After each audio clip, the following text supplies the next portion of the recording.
चलिए, आप सभी को ध्यान देंगे। आप सभी कैसे हैं? तो हम आशा करते हैं कि बिल्कुल स्वस्थ होंगे, मस्त होंगे और आप अपनी पढ़ाई में व्यस्त होंगे। तो आपकी पढ़ाई को हम और ज़बरदस्त बनाने के लिए पूरे फिजिकल का अंतिम प्रहार लेकर आए हैं कि आपके निशाने एकदम अभेद्य हो, जिसे भेदा ना जा सके, एकदम निशाना या चूक हो कि जो चूक ना पाए। इसी अंदाज से आपकी तैयारी को और बेहतर करने के लिए हम आपके साथ पूरी इलेक्ट्रोस्टैटिक्स के चुनिंदे सवालों को एकत्रित करके एक जगह पर लाए हैं, जिससे आपको बहुत फायदे होने वाले हैं।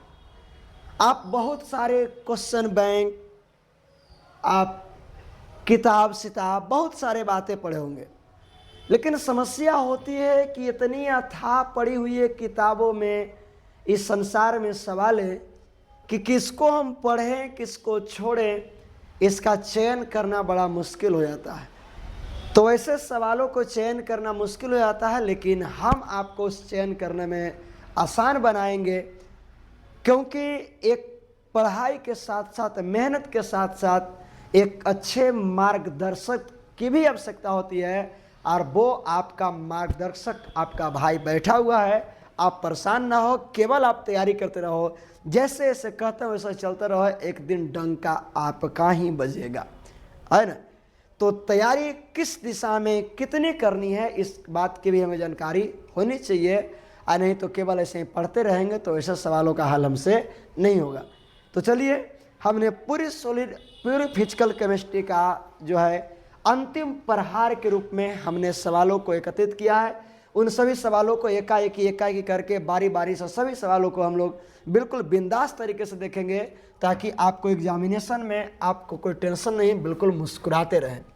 तो चलिए, उन सवालों को हल करने के लिए सबसे पहला पार्ट आपका सॉलिड स्टेट, और सॉलिड स्टेट से रहा आपका पहला सवाल ये कि निम्नलिखित में अक्रिस्टलीय ठोस कौन है।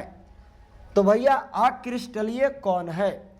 तो अक्रिस्टलीय आपको पता होगा कि ठोस जो है दो वर्गों में बांटा गया, जिसमें से एक होता है क्रिस्टल और एक होता है अक्रिस्टल। एक होता है क्रिस्टल और एक होता है अक्रिस्टल। एक होता है क्रिस्टल और एक होता है अक्रिस्टल। अब क्रिस्टल उसको कहते हैं जिसकी संरचनाएं निश्चित हो, जिसके गलनांक स्पष्ट हो, या जो वास्तविक ठोस हो, उसी को क्रिस्टल कहते हैं। जैसे हीरा की बात करें, एकदम गलनांक स्पष्ट है, संरचनाएं निश्चित है। हम कोई भी धातु की बात कर ले तो ये क्रिस्टल है। और इसके छोड़ा कल रबड़, प्लास्टिक, टीन, ये सब जो चीज़ों की चर्चा हम लोग करेंगे, वो अक्रिस्टल, सॉरी टीन नहीं, जो है अक्रिस्टल में आते हैं। तो कह रहा है कि कौन अक्रिस्टलीय ठोस है। तो सबसे बड़ी बात कि हीरा क्रिस्टल है, ग्रेफाइट क्रिस्टल, नमक क्रिस्टल, ये सब क्रिस्टल है। लेकिन कह रहा है कि अक्रिस्टलीय कौन है। तो जब ये क्रिस्टल है तो स्वाभाविक बात है कि ग्लास अक्रिस्टल होगा।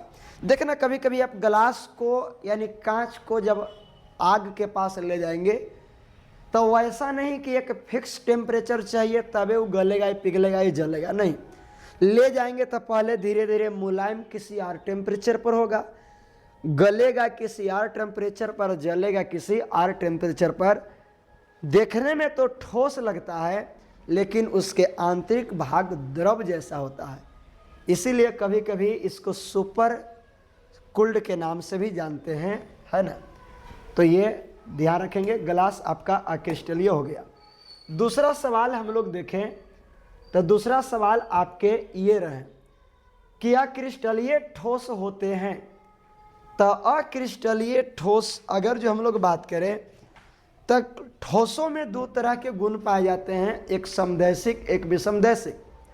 समदैशिक का मतलब होता है कि यदि किसी ठोस से आप करंट की प्रवाह करते हैं या कोई प्रकाश डालते हैं तो एक निश्चित डायरेक्शन में ही भेजता है, अलग अलग डायरेक्शनों में नहीं भेजता है। तो एक दिशा में भेजे तो उसको समदैशिक कहते हैं, और भिन्न भिन्न दिशाओं में भेजे तो उसे विषमदैशिक कहते हैं। और विषमदैशिक का गुण क्रिस्टल में पाया जाता है और समदैशिक का गुण अक्रिस्टल में पाए जाते हैं। अक्रिस्टलीय ठोस होते हैं तो ओरिजिनल तो ठोस यही है। कांच तो देखने की ठोस है, प्लास्टिक तो देखने की ठोस है, आग के पास ले जाएगा तुरंत गल जाएगा। लेकिन एक लोहा का सरिया है, वो तो एकदम ओरिजिनल ठोस है, उसको गलनांक निश्चित है, आलू जलू टेम्परेचर पर उसको कुछ होने वाला नहीं है। अक्रिस्टलीय ठोस होते हैं तो भैया जो अक्रिस्टलीय ठोस जो होता है, दो तरह के क्रिस्टलीय अक्रिस्टलीय जो हम बार बार बता रहे हैं कि यदि हम आपको बोले कि पाइप को एक लंबी पाइप बनानी है, लंबी से लंबी, तो उसको बनाने के लिए आप धातु को लेंगे या आप प्लास्टिक को लेंगे। तो यदि आप प्लास्टिक के पाइप बनाते हैं तो ज़्यादा दूरी तक बनाएंगे और उसको बिल्कुल लंबवत खड़ा करेंगे तो वह मुड़ेगा, मतलब छोटे छोटे भागों में ही बना सकते हैं। लंबी आकृति एक हम नहीं बना सकते हैं, लंबी स्ट्रक्चर नहीं बना सकते हैं, उससे छत और कोई हम जो है बिल्डिंग नहीं बना सकते हैं, क्योंकि वह कमज़ोर होता है, छोटे छोटे रेंज में ही होते हैं, मतलब लघु परासी जिसको हम कहते हैं, तो लघु परासी होता है। अब बाकी लोहा की बात करें तो भैया कितना लंबा बना लो, कोई दिक्कत नहीं है। तो लोहा तो धातु है, क्रिस्टल है, इसलिए दीर्घ परासी होते हैं, वो लघु परासी होते हैं।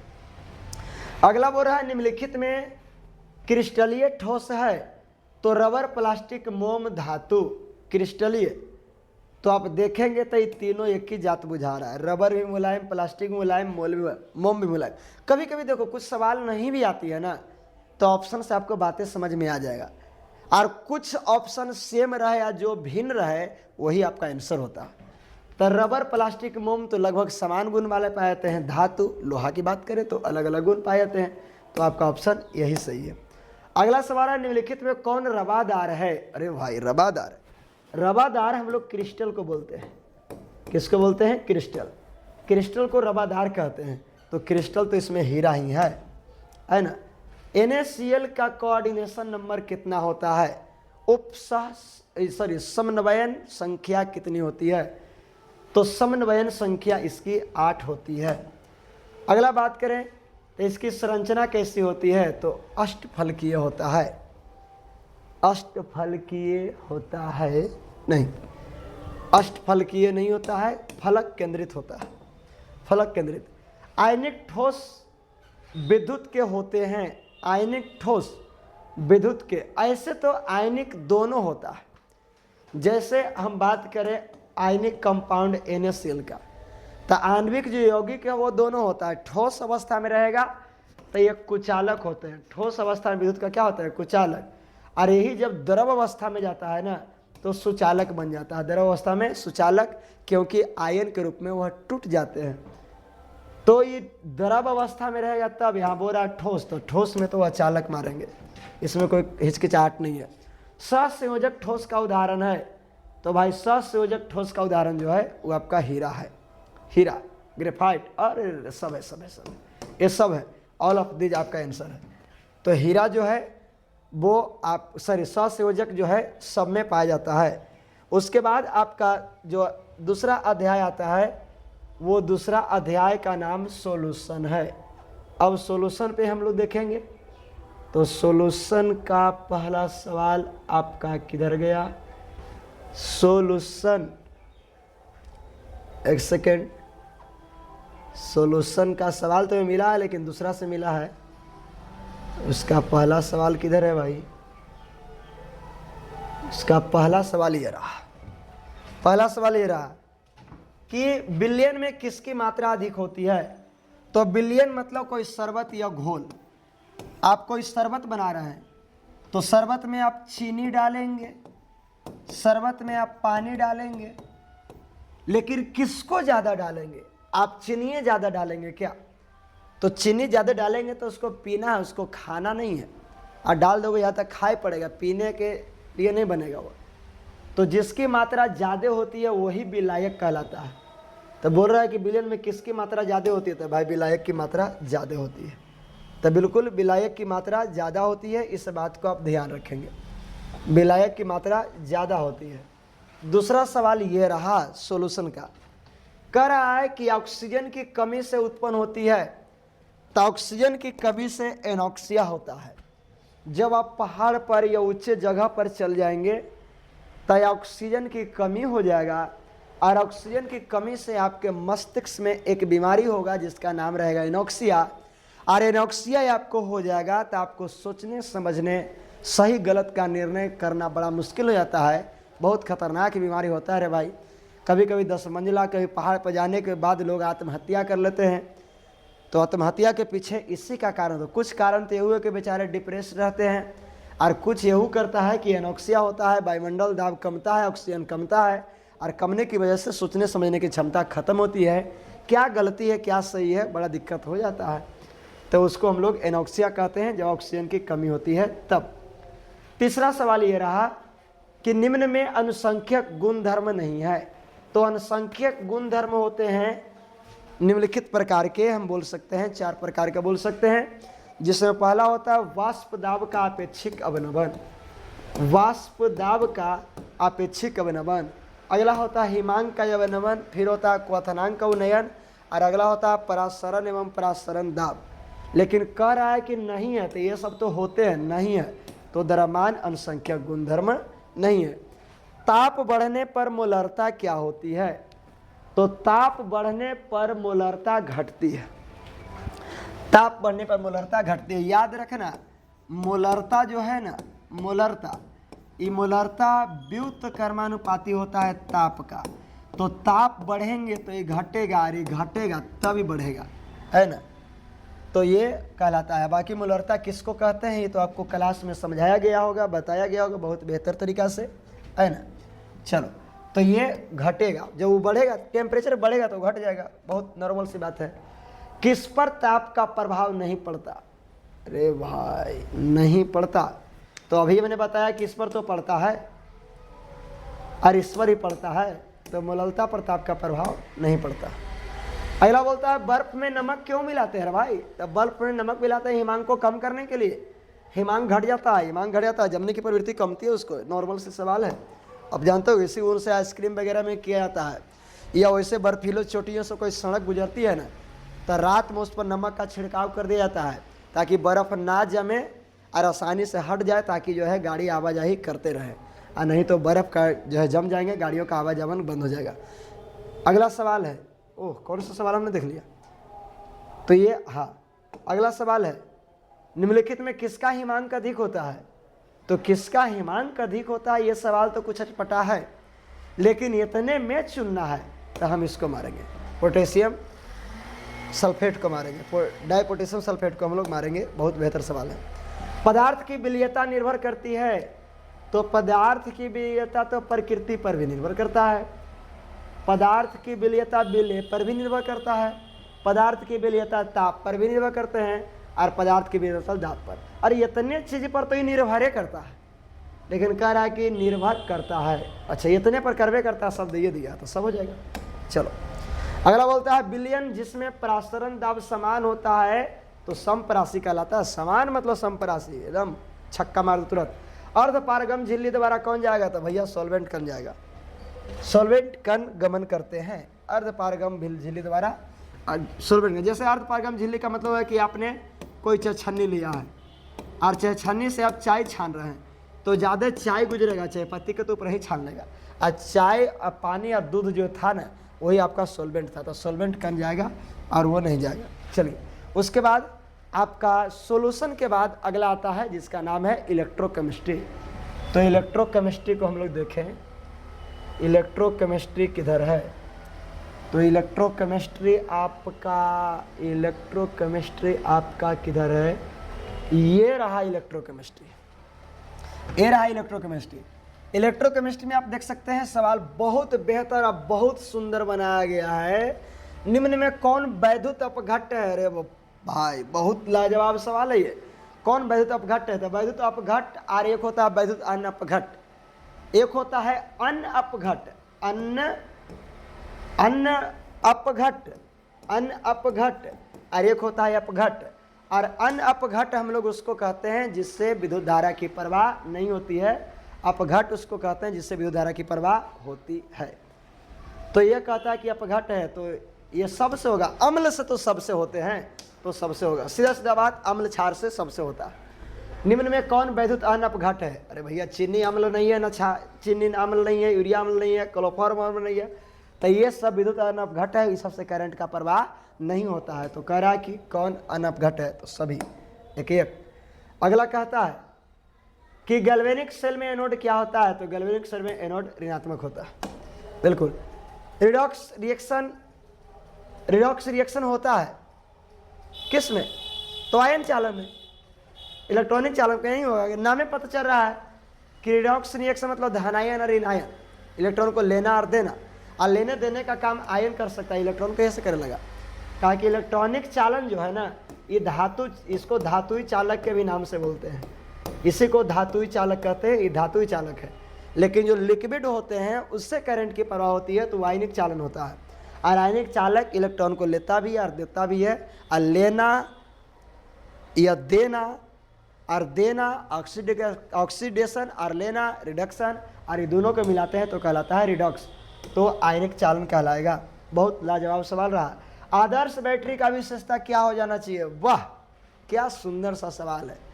कभी कभी तो इतने लॉलीपॉप सवाल मिल जाते हैं ना कि लगता है कि ऐसा सवाल आ सकता है, लेकिन ऐसा नहीं आता, और आपको बजा के धर देगा। और नहीं तो देखिए आप बताइए तो इसमें से क्या होना चाहिए? तो इसमें से कहेगा कि जी हम ये वो समझ रहे हैं कि सस्ता होना चाहिए, तो बिल्कुल सस्ता होना चाहिए। बिल्कुल आप सही बोल रहे हैं कि जी बैटरी सस्ता रहेगा तभी ना खरीदेंगे हम, तो बिल्कुल सस्ता होना चाहिए, लेकिन हल्का भी होना चाहिए। अब ऐसा ना कि बैटरी ले लिया किरान से उठावे पड़ रहा है तो काम तो गड़बड़ा जाएगा ना, तो ये हल्का भी होना चाहिए, वो होना चाहिए। और कॉम्पैक्ट होना चाहिए। कॉम्पैक्ट मतलब एकदम कस के बंधा होना चाहिए, तो कॉम्पैक्ट भी होना चाहिए। तो भैया सब होना चाहिए, सब तो मार नहीं सकते, मारेंगे कि मल्टीपल चॉइस से नहीं है, ऑब्जेक्टिव है, तो एक मारेंगे, ये डी हम लोग मारेंगे, ठीक है। तो चलिए अगला सवाल हम लोग देखते हैं। अगला सवाल है आपका, निम्न में प्राथमिक बैटरी कौन है? प्राथमिक बैटरी हम लोग उसको कहते हैं जिसको दोबारा चार्ज हम लोग नहीं कर सकते हैं, एक बार ही चार्ज कर सकते हैं। जैसे रिमोट का बैटरी, घड़ी का बैटरी, ये सब जो है प्राथमिक बैटरी के श्रेणी में आता है। तो प्राथमिक बैटरी कौन है? तो प्राथमिक बैटरी कौन है? तो इसमें सभी के सभी प्राथमिक बैटरी है। Dry cell, Leclanche cell, mercury cell, ये सब जो है सब के सब आपके प्राथमिक बैटरी ही है। तो सबके सब प्राथमिक बैटरी है, बिल्कुल सब। अगला बोलता है लेड संचायक बैटरी क्या है? भैया ये तो सेकेंडरी बैटरी है। लेड संचायक कहने का मतलब कि घर में जो बड़ा सा बैटरी रखा हुआ इन्वर्टर के लिए वो, तो वो जो है उसको लेड संचायक बोलते हैं। क्या कि जी लेड क्यों बोले?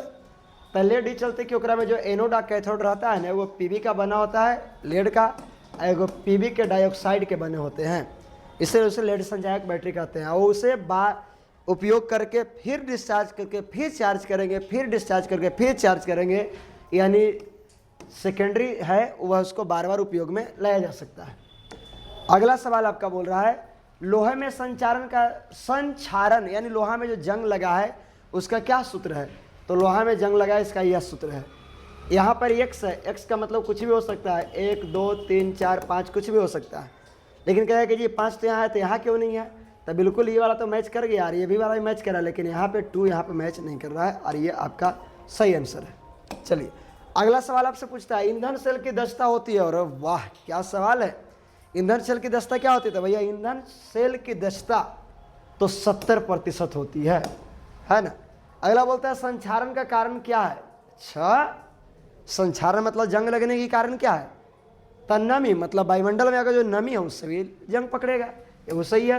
विकृति, विकृति का मतलब होता है कि अगर जो लोहा है और लोहा कटा फटा है, कहीं पर जो है कहीं कील दबे हुए, कहीं ये कभी हो, बूंदे बूंद छेद हो, तो ज़्यादा होता है ना उस पर स्क्रैच, और जब नमी आती है तो नमी उस पर रुक जाती है, रुकने की वजह से जल्दी जंग पकड़ता है, तो वही कटे फटे चीज़ को हम लोग विकृति कहते हैं। तो विकृति के कारण भी होता है, और पीएच मान पर, माध्यम के पीएच मान पर भी निर्भर करता है।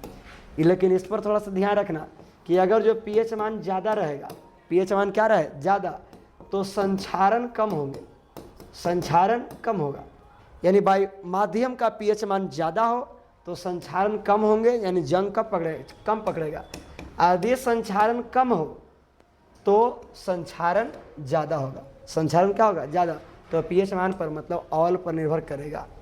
तो चलो, ये हमने इलेक्ट्रोकेमिस्ट्री को देख लिया। अब उसके बाद आपका इलेक्ट्रोकेमिस्ट्री के बाद आता है आपका केमिकल काइनेटिक। और केमिकल काइनेटिक को हम लोग देखते हैं, केमिकल काइनेटिक को हम लोग देखते हैं, किधर है केमिकल काइनेटिक? ये रहा केमिकल काइनेटिक। और केमिकल काइनेटिक का पहला सवाल ही 4 चांद लगा दिया, बम पहले ही आके फोड़ दिया। जंग लगना उदाहरण है केमिकल काइनेटिक। जंग लगना उदाहरण है, जंग लगना उदाहरण है। तीव्र अभिक्रिया, मंद अभिक्रिया, मध्यम दर अभिक्रिया। तो क्या है? मंद अभिक्रिया। कौन अभिक्रिया? मंद। तीव्र का मतलब होता है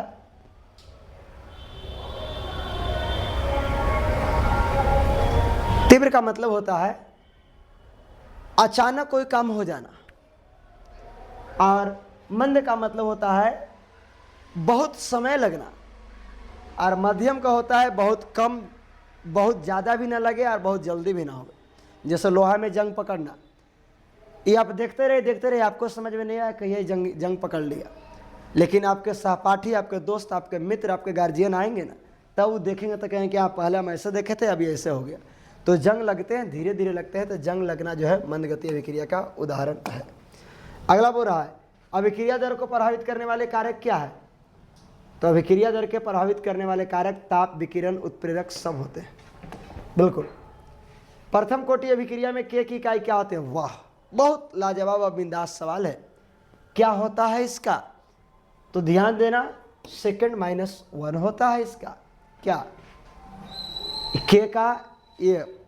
अब क्या कीजिए, इसको हम कहीं कहीं ऐसे देखे हैं (2-1), तो कोई दिक्कत नहीं है, ऐसे भी हो सकता है।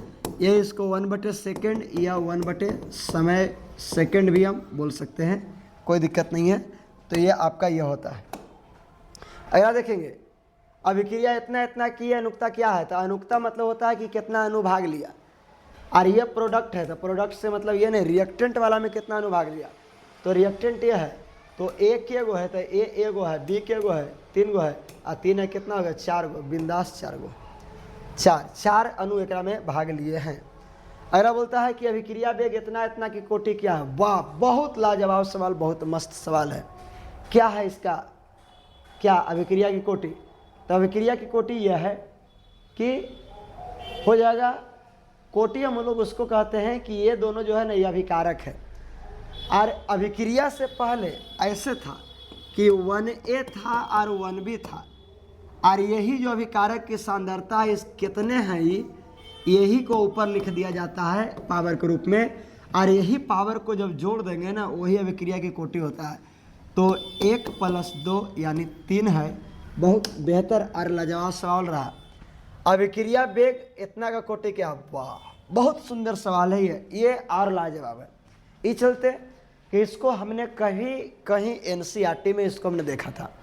और जो भाई NCERT का सवाल है, जो भैया NCERT का जो भी सवाल है, वो तो आपका बिंदास ज़बरदस्त है, और उसकी कोई तारीफ में कमी नहीं करनी चाहिए, बहुत लाजवाब है। और एग्जामिनेशन में आपके NCERT से ही सवाल कर देते हैं। तो ये आपका बिल्कुल ठीक रहा, तो ये आपका सही है यहाँ पे, है ना।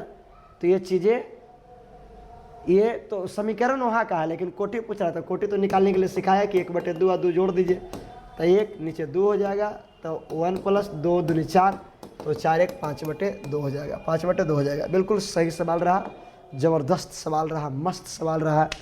अगला सवाल है, अगला, प्रथम कोटि अभिक्रिया की अर्धायु क्या होता है? वाह, क्या सवाल बनाया गया। प्रथम कोटि अभिक्रिया का अर्धायु क्या है? तो प्रथम कोटि अभिक्रिया का यह होता है।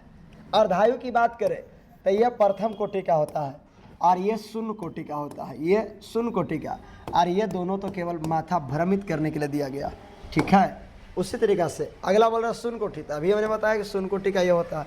अभी हमने समझाया कि T½ का मतलब अर्धायु होता है, और सांद्रता के हाफ कर देंगे तब वो निकल जाएगा।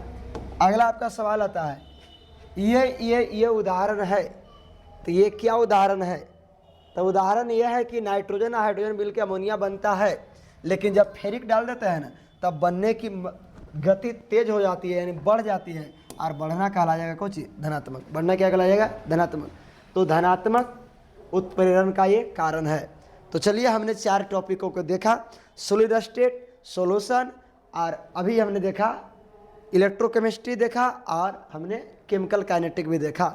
अब हम लोग देखेंगे किसको? तब हम लोग देखेंगे सरफेस केमिस्ट्री को। तो सरफेस केमिस्ट्री किधर है? तो सरफेस केमिस्ट्री ये रहा सरफेस केमिस्ट्री आपका, ये रहा सरफेस केमिस्ट्री। लेकिन ये नीचे क्यों भागा गया? क्या है भाई, इसको नफरत हो क्या? ये नीचे क्यों भाग रहा? चलो आजा, रूठ मत, ना रूठ पगली, तो उससे मिलेंगे हम, है ना। चलो, ये रहा आपका सवाल सरफेस केमिस्ट्री का। और सरफेस केमिस्ट्री में कह रहा है कि अधिशोषण एक प्रक्रिया है। कैसा प्रक्रिया? तो पृष्ठीय घटना है। कैसा घटना है? पृष्ठीय घटना। कैसा घटना है? पृष्ठीय घटना। अब क्या ये पृष्ठीय घटना क्यों है? तो घटनाएं 3 तरह से होती है। एक ऐसी घटना होती है जो केवल सतह पर होता है, एक ऐसा होता है कि उसके अंदर हो चला जाता है, एक होता है कि अंदर और बाहर दोनों होते हैं, ठीक है। और जो सतह पर होवे उसे अधिशोषण कहते हैं, जो सतह के अंदर होवे उसे अवशोषण कहते हैं। अवशोषण कहते हैं, उससे क्या कहते हैं? अवशोषण। और ये दोनों को मिला देंगे तब उसको हम लोग बोलते हैं क्या? शोषण। उसको हम लोग क्या बोलते हैं? शोषण। और शोषण के लिए जो चर्चा हम लोग करें, तो शोषण और अधिशोषण की क्या उदाहरण ले, तो अधिशोषण आप जैसे मान लेते हैं कि कोई बाल्टी में कचरा पानी है, गंदगी भरा हुआ है, उसमें आप ईंट डाल दीजिए। कुछ देर के बाद देखेंगे कि बहुत सारे कचड़े जो है ना, ईंट के सतह पर जम गया, लेकिन ईंट के सतह पर है, उसके अंदर नहीं गया। ईंट को तोड़ेंगे तो नीचे साफ दिखेगा, एकदम फेयर लवली लगा के, है ना, तो वहाँ पर साफ दिखेगा। तो ऐसा घटना को अधिशोषण कहते हैं। लेकिन पानी उसके अंदर भी चल गया है, तब उसको हम लोग क्या कहेंगे? अवशोषण। और ये दोनों के मिला देंगे तो ये कहलाएगा कुछ शोषण। लेकिन कह रहा है कि अधिशोषण क्या है? तो अधिशोषण पृष्ठ पर होता है। बिल्कुल, बहुत बढ़िया सवाल। एनिमल चारकोल और सिलिका जेल में क्या फर्क है? वाह, क्या सवालों का कनेक्शन किया गया। ये जो है ना, यहाँ पर ऐसा नहीं होना चाहिए, एनिमल चारकोल दोनों साथ में होना चाहिए। अब एनिमल चारकोल का क्या अर्थ निकलता है? तो एनिमल चारकोल का ये अर्थ यह है कि जानवरों के हड्डियों को जला के पानी डाल के उसमें कोयले जैसे टुकड़े प्राप्त किए जाते हैं, उसी को हम लोग चारकोल कहते हैं। और उस चारकोल का उपयोग हम लोग द्रवों को, वायु को शुद्धिकरण में हम लोग करते हैं। तो वो हो गया आपका एनिमल चारकोल। और उसके बाद हो गया सिलिका जेल। तो सिलिका जेल आप देखे होंगे। सिलिका जेल आप कहाँ देखे होंगे? हाँ, सिलिका जेल आप देखे होंगे कहाँ? सिलिका जेल आप देखे होंगे कि जैसे आप मोबाइल लें या कोई दवा के पैकेट लें, डब्बा वाला दवा, आप कोई डब्बा में दवा खरीद रहे हैं गोली टाइप का, और वो ढक्कन को खोलेंगे तो इसमें कोई छोटा सा पैकेट निकलेगा, पुरिया बना हुआ जो है, बिल्कुल जो है उसमें जो है एक अलग सा जो है पैकेट बन के निकलेगा। और उस पैकेट को खोलेंगे तो कटिंग मिश्री जैसे उजले उजले दाने निकलेंगे, और उसी पर लिखा रहेगा सिलिका जेल। और ये सिलिका जेल करता क्या है? तो मान लेते हैं कि जिस समय हम दवा को पैकिंग कर रहे थे, उस समय शायद हो सकता है कि नमी रह गई होगी या उसमें वायु पैकिंग हो गया होगा। अब नमी और वायु दोनों दवा को नुकसान पहुंचाएगा, ज़्यादा महीनों भर पैकिंग रह जाएगा तो उसके कारण वह खराब हो जाएगा। तो खराब ना हो जाए इसलिए ओकरा में सिलिका जेल डाल देते हैं। वो क्या करता है कि नमी पानी को अपनी तरफ खींच लेता है, वायु को अपनी तरफ क्या करता है? खींच लेता है। और सिलिका जेल यहाँ पर था, कहाँ रखे हम? हाँ, ये रहा सिलिका जेल। ये आपका सिलिका जेल है। ये देखिए सिलिका जेल, आपको दिखाने के लिए हमने सिलिका जेल लाया भी था। इसके ऊपर आप देखेंगे तो यहाँ पे मोटे मोटे अक्षरों में लिखा हुआ सिलिका जेल, और लिखा हुआ do not eat throw away, यानी इसको खाइए नहीं लेकिन इसको फेंकिए भी नहीं। यह जो है बहुत उपयोग का चीज़ होते हैं। अब इसका उपयोगिता कहाँ करते हैं तो आपको सिलिका जेल कुछ दिखाते हैं। ये जो है आपको सिलिका जेल हम दिखाते हैं, सिलिका जेल कैसा होता है। तो ये देखिए हम अपने हाथ में सिलिका जेल लिए, ये सिलिका जेल है।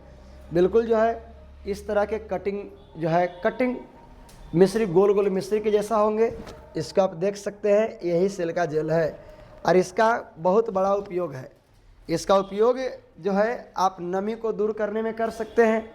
जैसे मान लेते हैं कि गोदरेज में या बक्सा में आपने गड्डी बाई गड्डी पैसा सरिया के रखा है और अगर जो कुछ दिन तक छोड़ देंगे तो नीचे से या ऊपर से नमी के कारण वह गड्डी जो है ख़राब हो सकता है। या बारिश के दिन में आप कपड़े धर देते हैं तो अगर जो कुछ कपड़ा में नमी है तो अलग एक विशेष प्रकार की बदबू आ जाती है और उस बदबू से अगर जो बचना है तो उसमें कुछ नहीं करना, सिलिका के एक पैकेट जाकर उसमें डाल देना। वो क्या करेगा कि नमी वगैरह को खींच लेगा। अब कहे कि जी मिलेगा कहाँ, तो आपको मिल जाएगा दवा दुकान में भी मिल जाएंगे। उसके बाद आपको मिल जाएगा कि जैसे कपड़ा वगैरह खरीदेंगे आप, आजकल तो मोबाइल के पैकेट में भी उसको दिया हुआ रहता है। आजकल आप कुकर वगैरह भी खरीदेंगे तो उसमें भी सिलिका जेल डाला रहेगा।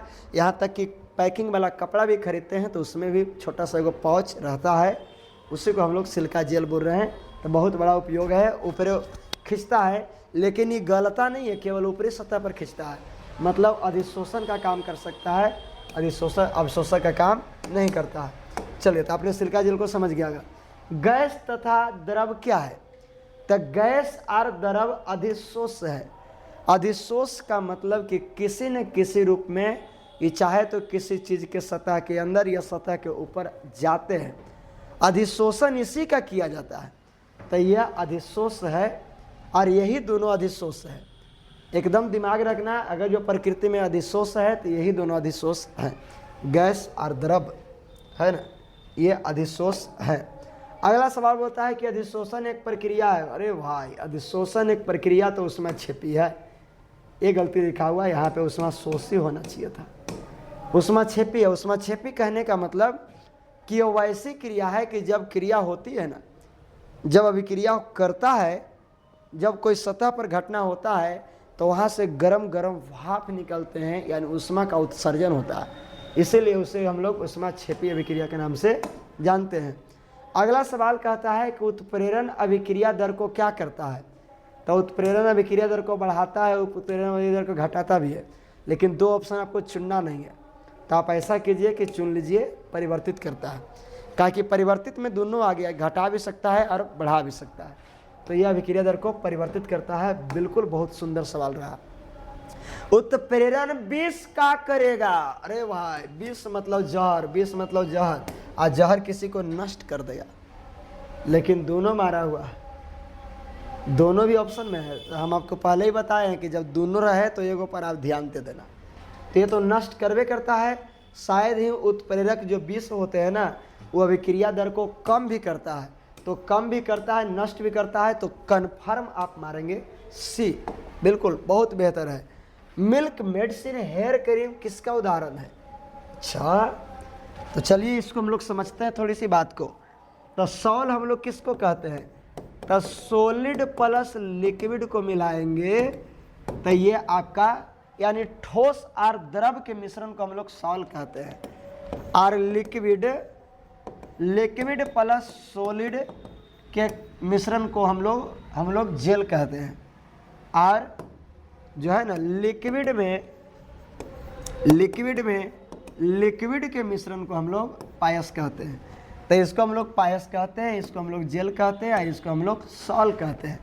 अब कहे कि जी दोनों में क्या फ़र्क है, तो फर्क है कैसे, तो कम से कम तो 10वां पढ़ना होते, और 10वां में बतावल गया हुआ कि सल्फ्यूरिक अम्ल में पानी डालना चाहिए कि पानी में सल्फ्यूरिक अम्ल डालना चाहिए, बड़ी मायने रखता है ना।